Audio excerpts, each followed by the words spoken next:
Today on Clear Your Clutter Inside and Out, we're talking about whether something is good or bad. Do you immediately jump to conclusions that something's negative or positive? Are you focused on the event in the moment instead of looking at the bigger picture? Does it seem like you're always attached to an outcome and not open to how things unfold? Learn how to recognize that initially, things may not always be what they seem as we continue our month focusing on a little bit of this and a little bit of that. Do you control your clutter, or does your clutter control you?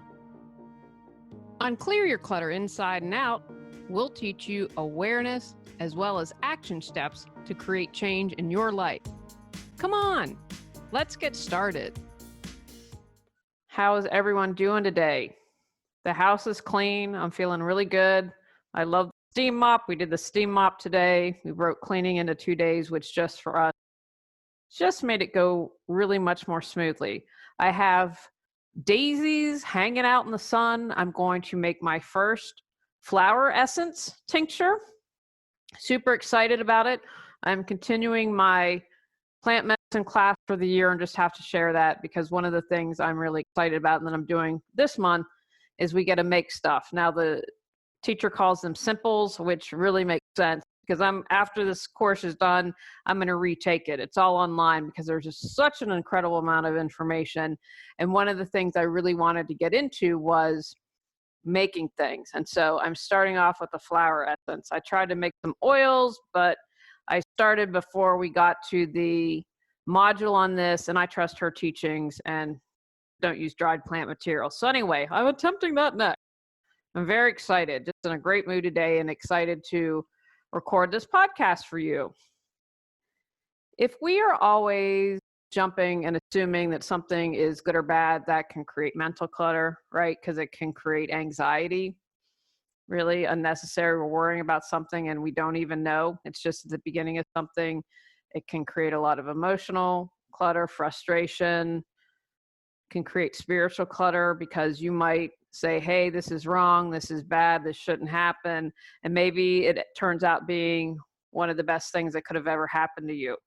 It can cause tension in your relationships. If you make an assumption about how an event went and your partner makes another assumption, just a lot of stuff going on there. And so I think it's really important to see how this can create clutter in your life.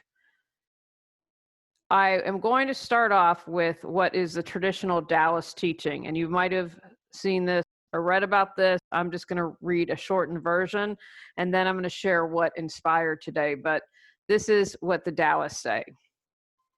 When an old farmer's stallion wins a prize at a country show, his neighbor calls round to congratulate him, but the old farmer says, "Who knows what is good and what is bad?" The next day, some thieves come and steal his valuable animal. His neighbor comes to commiserate with him, but the old man replies, "Who knows what is good and what is bad?" A few days later, the spirited stallion escapes from the thieves and joins a herd of wild mares, leading them back to the farm. The neighbor calls to share the farmer's joy, but the farmer says, "Who knows what is good and what is bad?" The following day, while trying to break in one of the mares, the farmer's son is thrown and fractures his leg. The neighbor calls to share the farmer's sorrow, but the old man's attitude remains the same as before. The following week, the army passes by, forcibly conscripting soldiers for the war, but they do not take the farmer's son because he cannot walk. The neighbor thinks to himself, "Who knows what is good and what is bad?" and realizes that the old farmer must be a Taoist sage. I wish I was a little more on the ball because I'd have my older brother read it. He tells this story and he just I really love it and puts a smile on my face when he shares this story. So I'm going to talk a little bit. I talked a little bit this month because it's on my mind. So just bear with me. So my mom, in one of the previous episodes I shared, or it might have been, I don't always shoot these in order, especially since I have 2 interviews this month. My mom unexpectedly had 2 heart attacks and a stroke. She had a heart attack, then had a stroke, and then had another heart attack. So I'm going to share just a few things from that. So when my mom had the heart attack, I'm from West Virginia, they were in Minnesota. My father was getting his knee replaced at the Mayo, which I don't like using terms best because I think that's subjective. However, I will go on record saying that the Mayo in Rochester, Minnesota is the best hospital in the world. And I stand by that statement. And because when my father had they couldn't figure out what was wrong with him. The local hospital couldn't. He went to Pittsburgh where the Penn's hospital was. He went to Cleveland Clinic. No one could figure it out. He went to the Mayo. He got the surgery right after my brother got married. So I think it's been 15 years, maybe long. Well, Claire's 15, so maybe it's now been 16 years. So anyway, the Mayo figured out he had was playing golf and cut off blood supply to his hip because obviously my dad's unable to walk. Anyway, didn't get treated. It wasn't diagnosed. Cut off supply and then cut off supply to his other hip. So relatively young age, he had to get both hips replaced. So after that, my dad will only go to the Mayo for treatment. And so he needed his knee replaced. He had gone up. We're like, you need your knee replaced. You need your knee replaced. So, well, whatever they say. So they're like, you need your knee replaced. So we had just been at the beach on Saturday, said bye to my parents. And I was upset because I didn't hug my mom. And normally hugging her, she's like, oh, we got to go on. And my dad's like me, like, let's go, let's get going. I have a long drive. Anyway, so that Friday, get a call. My husband sees the text. I'm here where I record in my office, and I see Tony walking in, and it's not registering because he works a swing shift, and it's 8:30, and he's usually still asleep. He said, your mom had a heart attack. And I was like, what are you talking about?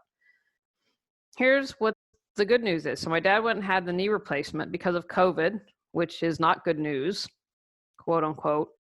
They only kept him in the hospital one night. Normally, you would stay in the hospital 2 nights after knee replacement surgery, but they're obviously trying to limit exposure. If my father had stayed 2 nights, my mom would be dead because she wanted her to go that night at midnight. She refused. Finally, about 5 or 6 in the morning, they called the ambulance and figured out, and this is my PSA, women, those of you that love women, get to know the symptoms of a heart attack for women because they are different than what men typically experience. So hadn't been for COVID, my mom would be dead. So most likely. I think too many things, I'll share a few of them, have had to happen. So this happens Friday. My brother flies up on Saturday. He was scheduled to go up to help them come home after my father's knee replacement.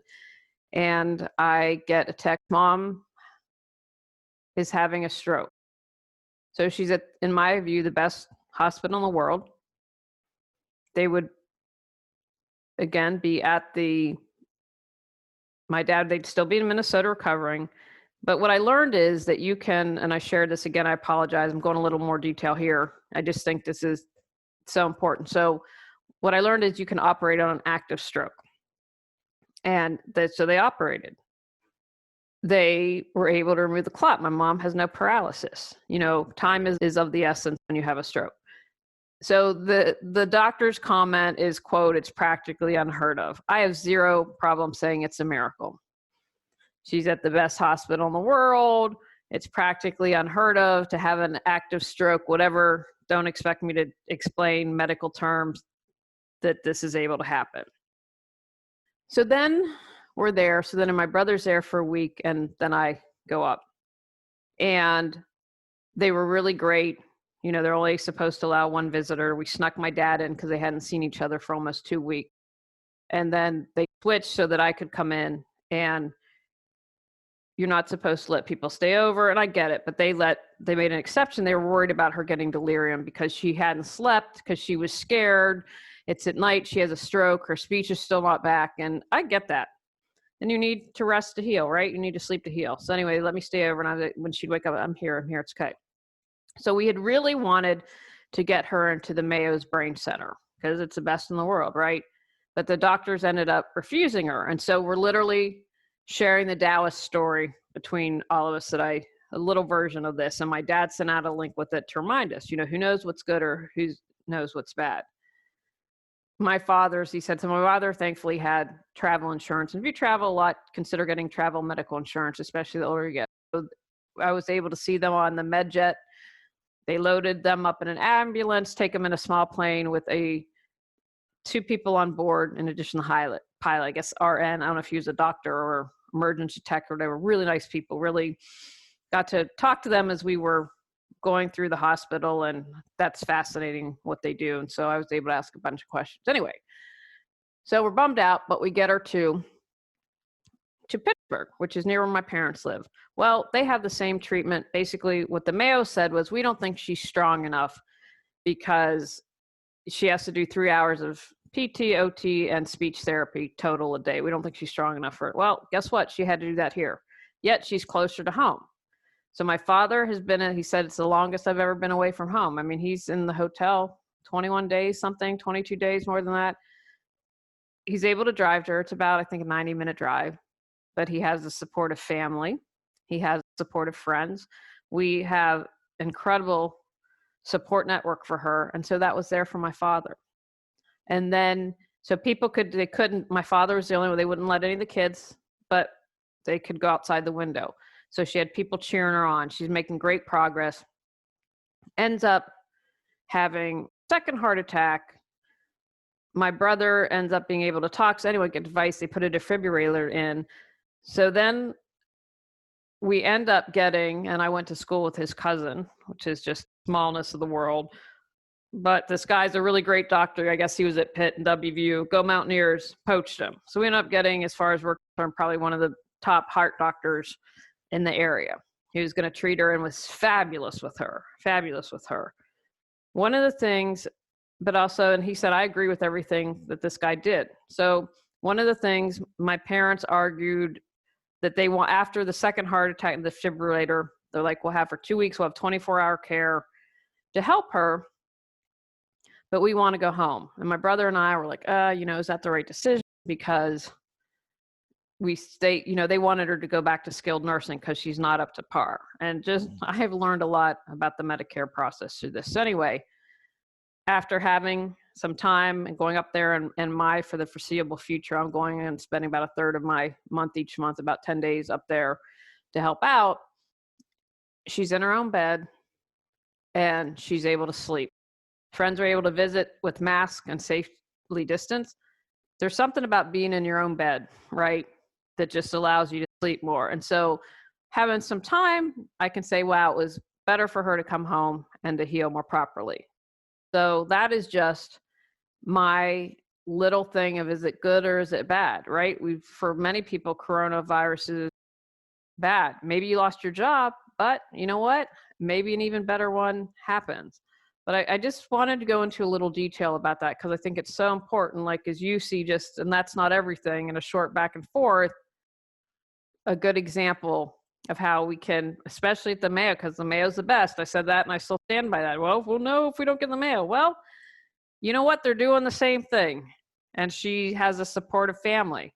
Sometimes, if you haven't listened to the interview with Sybil Rhodes, I encourage you to do that. Sybil was like a second mother to me. Sybil lived over 10 years with stage 4 lung cancer, never smoked, got lung cancer. I am convinced to this day, because most people aren't, I think it ended up being 12 or 13 years, don't survive in stage 4 that long. And I'm convinced one of the reasons was her, I believe, her faith, her optimism, and she had a phenomenal support network. And I believe that allowed her to live extra years. So I don't doubt it's not just the medical stuff that can make a difference. She lived in Louisiana, was treated at the MD Anderson Cancer Center. I've heard good things about them, but all that other stuff went into play to keeping her alive. So here are some ways to not get caught up in if something is good or is it bad. Do you have obsessive, repetitive, or unsettled thoughts? Are you often overwhelmed or anxious? Do you spend most of your mental energy in the past or in the future? ready to kick your fear to the curb.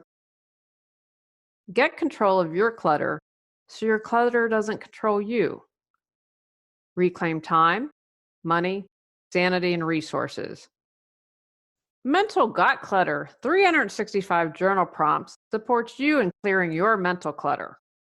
Free gift with purchase to support you even more in your journey to declutter your life. Try and look at the big picture and not the individual moments. Did I love my mom had a stroke and two heart attacks? No. But this helped us get all the damage taken care of. First at the really groovy hospital, and this led us to the incredible heart doctor she has now.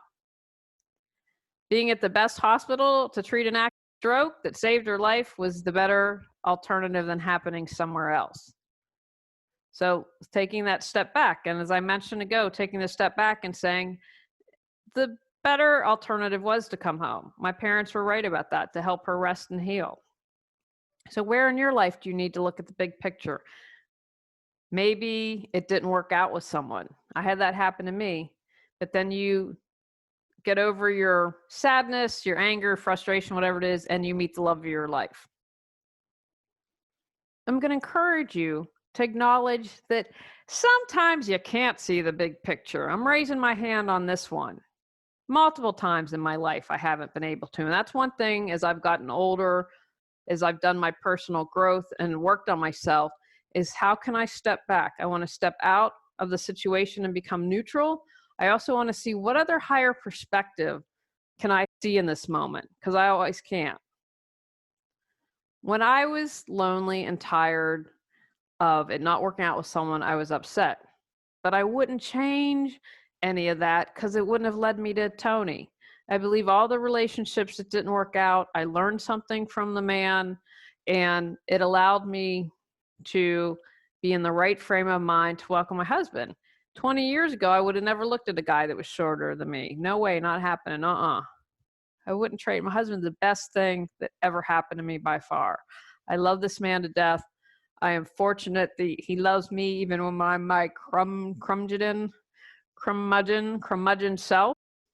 I wouldn't change any of it.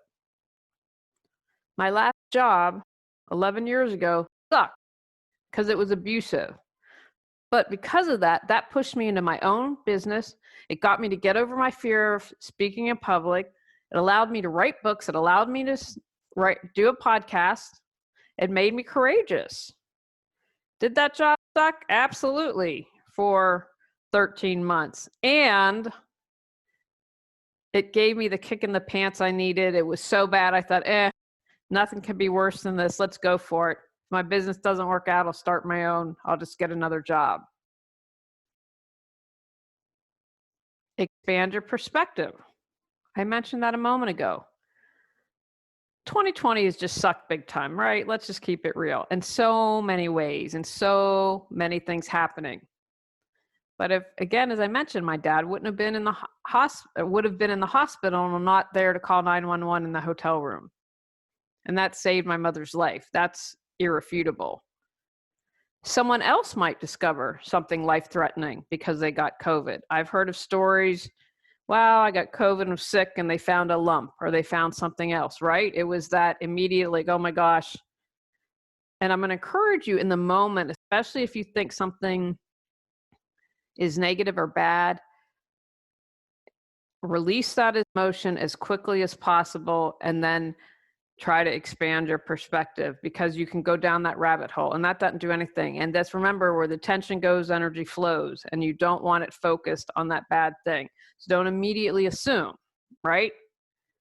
Maybe this whole 2020 stinks, but you get an awesome job. You lost your job, and then all of a sudden you're like, that job you applied to 2 years ago and didn't get comes around and you're the perfect candidate. Maybe this 2020 gets you to admit that you're not in a good relationship, right? All this stuff's coming out and you think, wow, maybe this isn't the right relationship for me. So try to expand your perspective. Don't get attached to the outcome. I have a lot of challenges with this.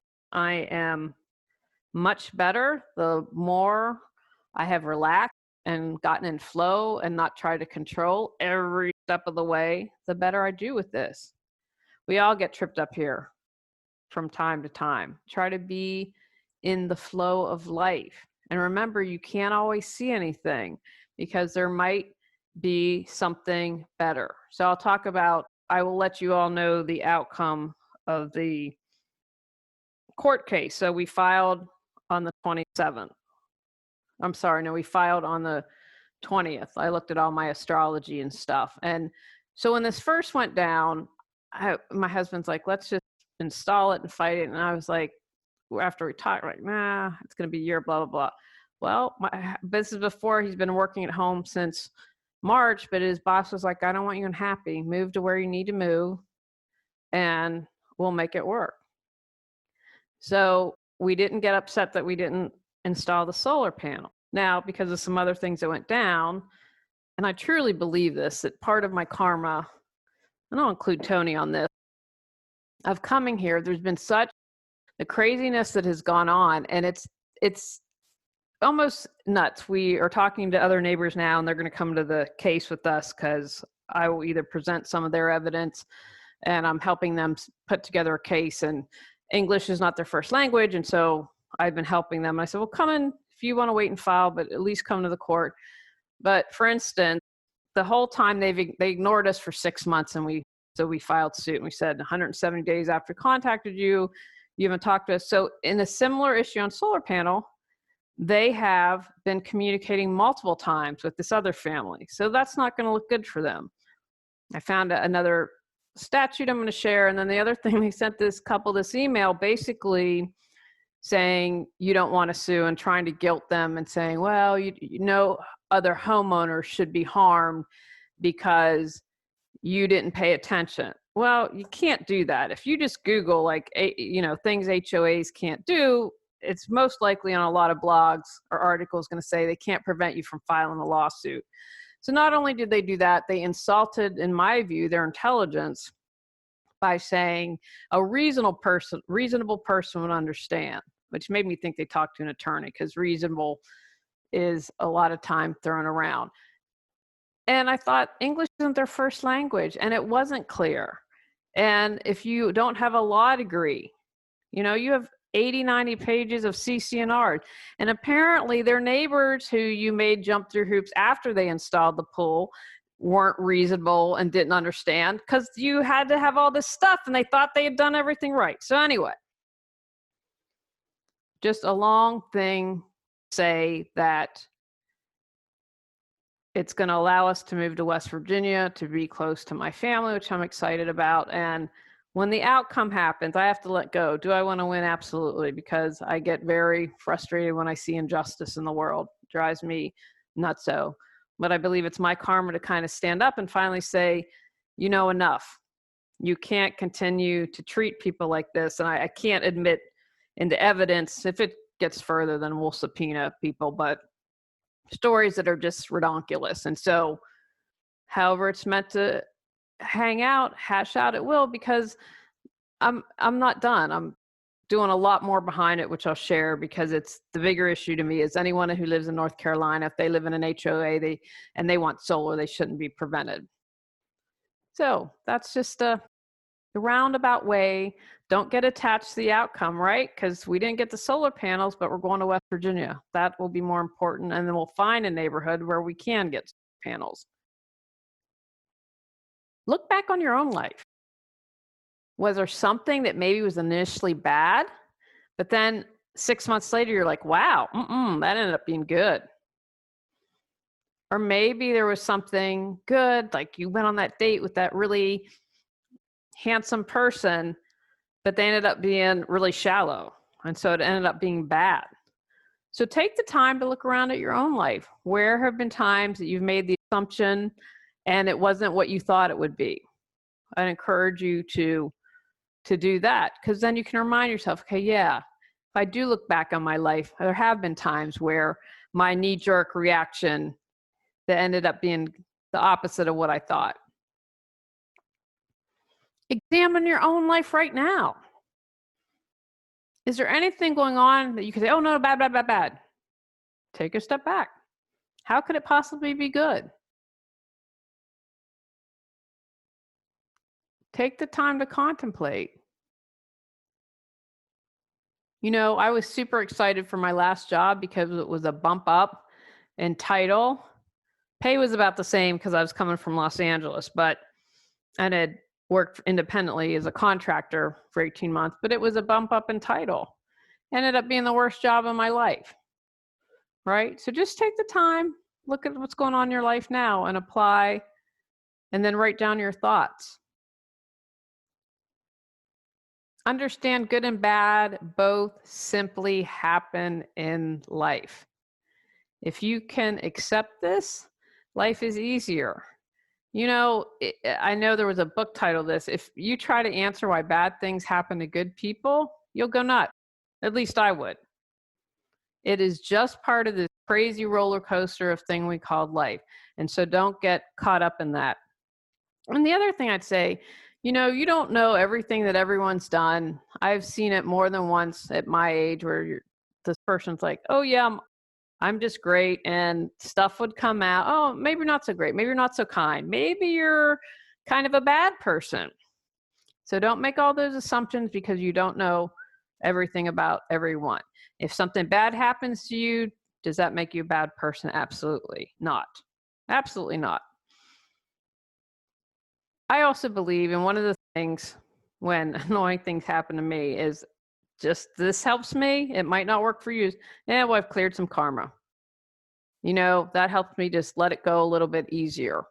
So don't get caught up in thinking that. And, my younger brother is probably one of the luckiest people I've ever met. And I will often say to him, wow, you decided to coast this life and have a pretty easy life. And he still had trials and tribulation. And he's someone I would say who's had a fairly easy life as far as luck and things happening and angels on his shoulders all the time. But he still had his challenges. I know of no one who has had a completely easy life. What have your reactions revealed about you? When you think about it and how you react, who are you? What are you made of? Maybe you jump right into panic mode and you need to get your Zen on, and that's what you learn. Maybe you jump to conclusions that it's always going to be negative and need to learn how to be more positive. Take this as a moment to dig deeper and understand yourself better and how you can change that, how you can improve upon that. Remember, we're not going for perfect. We're never going for perfect. We're going to how can I be a better person? How can I improve my life? There is a quote from Holocaust survivor Viktor Frankl, and this was from the book The Man's Search for Meaning. When we've lost much, or even nearly everything, sometimes all we can choose is our attitude in the face of trials. I was explaining that to someone who responded to my post on LinkedIn. It's a choice to be optimistic. It is a choice for you to say, how can I examine whether something's good or bad? And again, you're not going to be able to do this 100%, but the more you do something, the more that becomes your automatic response. So instead of going, something's bad, you go, oh, let me take a moment. Let me take a deep breath. What could possibly come out of this? How could this be good? Right? And then that becomes more of your automatic response. And then instead of going to your head, the 5 million bad things that are going to happen as a result of that. And trust me, I used to do this all the time. I'm better. I keep improving. I do these podcasts for myself just as much for you. But again, for me, it all goes back to when you clear your clutter, you can share your gifts with the world. And I live in the world. I am part of this, and I want it to be the best possible world it can be. And as we improve ourselves, we model this behavior to others. It allows others to step up to the plate. We shift that energy, and it affects everything. Take actions from today's podcast. Look at the bigger picture when something happens. Broaden your perspective. Release expectations and outcomes. Notice what you can learn about yourself. Accept life has some good stuff and some bad stuff. Examine your own life to see where initial thoughts of good and bad have turned out differently. Be present in your life today to see how you can re-examine whether something's good or bad. On our next episode, we're talking about selling your stuff online. Go out, clear your clutter to create the life you choose, deserve, and desire. When you clear your clutter, you can share your gifts with the world. Sign up for our free newsletter at reawakenyourbrilliance.com. If you've enjoyed Clear Your Clutter Inside and Out, please rate, review, and share us.